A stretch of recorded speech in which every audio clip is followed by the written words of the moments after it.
Bonjour à toutes et à tous, bienvenue sur votre chaîne d'information régionale. En ce lundi, on va parler de sport avec le chroniqueur bien évidemment habituel, Guillaume Van der Schaak. Bonjour Guillaume. Bonjour Adrien. Ravi de vous retrouver pour cette rentrée sportive. Déjà, quelques matchs ont eu lieu bien sûr, en Ligue 1 notamment, en Ligue 2 aussi, en National. Et on va tout de suite entamer avec la première défaite malheureusement du LOSC cette saison. C'était à Amiens ce week-end. Ouais, c'était un petit peu même le week-end des premières, puisque ça a été une première défaite de la saison pour le LOSC et ça a été aussi la première défaite de la saison pour le Racing Club de Lens. Alors du côté de la Ligue 1, eh bien, tout est parti un peu d'une expulsion que la plupart des supporters et même des observateurs ont trouvé plutôt sévère, une expulsion de Soumaré à la 39e, ce qui a eu pour effet de désorganiser un petit peu le bloc lillois, qui on le sait est en reconstruction. Il y a eu beaucoup de nouveaux joueurs, beaucoup de joueurs qui sont partis, donc l'organisation lilloise s'est un petit peu étiolée, et puis la preuve, il y a eu 0 tir cadré du côté du LOSC, quelques très très rares occasions,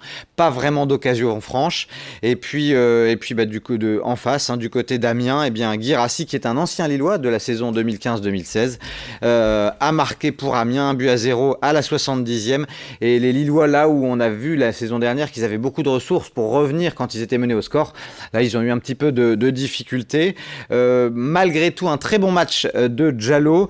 En revanche, au milieu de terrain, on sent que Xeka, qui est toujours pas revenu de blessure, manque cruellement à l'équipe de Christophe Galtier. Iconé devant a été un peu décevant, tout comme Jonathan Bamba. Les deux Jonathan pour l'instant se sont pas encore trouvés.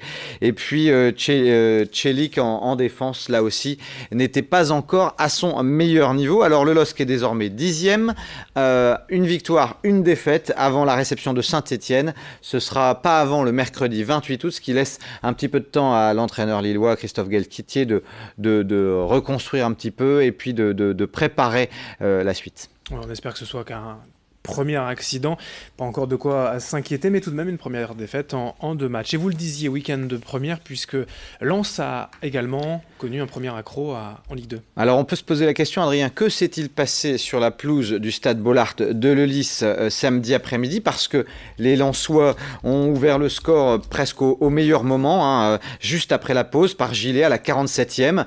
Ils étaient devant et puis patatrac, ils ont encaissé 2 buts. D'abord un doublé de Kederver en 10 minutes, et puis derrière ils ont même encaissé un 3e but à la 84e. Résultat, défaite face au Havre, 3-1. On peut penser qu'ils ont été un peu suffisants. Le duo Mauricio et Pérez peut faire beaucoup mieux. En tout cas, l'entraîneur lensois attend beaucoup mieux de ces deux joueurs au milieu de terrain. Et avec 7 points en 3 matchs, on peut se demander si les Sambors se sont pas peut-être vu trop beau avant cette première défaite, et du coup c'est une première petite sonnette d'alarme. Il faudra que les joueurs l'entendent. Ouais, du côté de Lens et du LOSC, on attend bien sûr une réaction après cette première défaite. Qu'en est-il chez les voisins de Valenciennes ? Alors c'est plutôt la bonne nouvelle, du côté valenciennois, nouvelle qu'on n'attendait pas. Une victoire 1-0 face à Rodez dans un match assez fermé, assez difficile, où il y a eu pas mal d'approximations. Mais un but de Baptiste Guillaume qui a permis à Valenciennes de retrouver la première partie de tableau. Seul petit bémol, à peine 5000 spectateurs au stade du Hainaut, c'est quand même pas beaucoup. Sur les pelouses de Ligue 2, en général, on est plutôt entre 8 et 11 000. À Lens, il y avait quand même plus de 30 000, entre 30 et 35 000 spectateurs samedi après-midi. Là, à peine 5 000 spectateurs au stade du Hainaut. Surtout que Valenciennes a plutôt bien démarré. Ouais, donc c'est un peu décevant. On peut imaginer qu'il y a encore pas mal de gens en vacances, mais on espère que le stade du Hainaut va se garnir davantage en cours de saison. Alors en Ligue 2, lors de la prochaine journée, Lens ira jouer à 3, c'est samedi à 15h, et puis Valenciennes affrontera Guingamp lundi prochain. 2 adversaires qui sont pas au mieux en ce début de saison, donc ce sont 2 adversaires clairement à la portée des Lensois et des Valenciennois pour rester et puis prendre vraiment position dans la première partie de tableau. Allez, on va quitter les stades de foot pour parler de course automobile avec le rallye du Boulonnais ce week-end. Une chose qui arrive pas souvent, c'est que le vainqueur s'est imposé sur une voiture de location.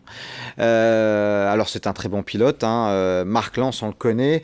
Alors c'est un peu un hasard s'il s'est retrouvé sur une voiture de location. En tout cas, il a pu profiter de la sortie de route de Christophe Wild, qui était en tête jusque-là après la première spéciale.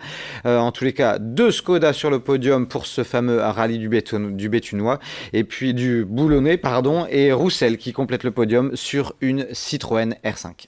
On passe au basket. Oui, et on est toujours en phase de préparation, notamment pour nos 2 représentants régionaux en élite. Le BCM qui peaufine sa préparation en attendant son premier match amical, ce sera ce samedi soir à Blindec et ce sera contre Chalon-Reims. Chalon-Reims, c'est pas n'importe qui, c'est une équipe solide de Jeep Elite. Et puis du côté des joueurs du Portel, eh bien, c'est un stage de préparation en Bretagne à partir d'aujourd'hui pendant une petite semaine. Et je pense que les joueurs du Portel en ont bien besoin.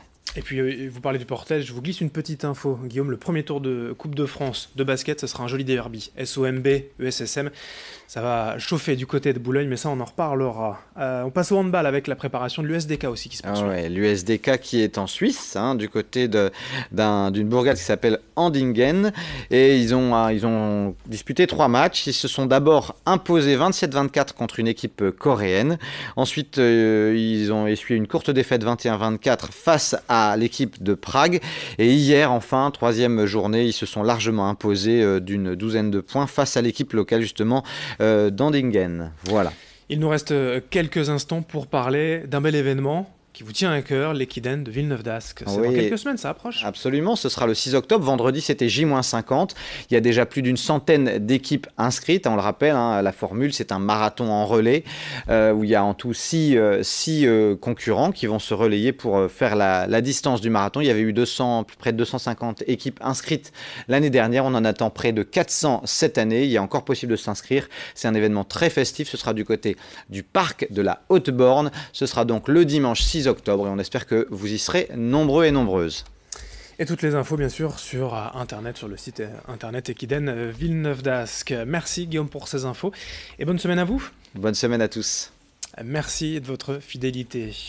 On conclut ce chapitre au sport et on enchaîne avec d'autres infos dans un instant. Merci de votre fidélité.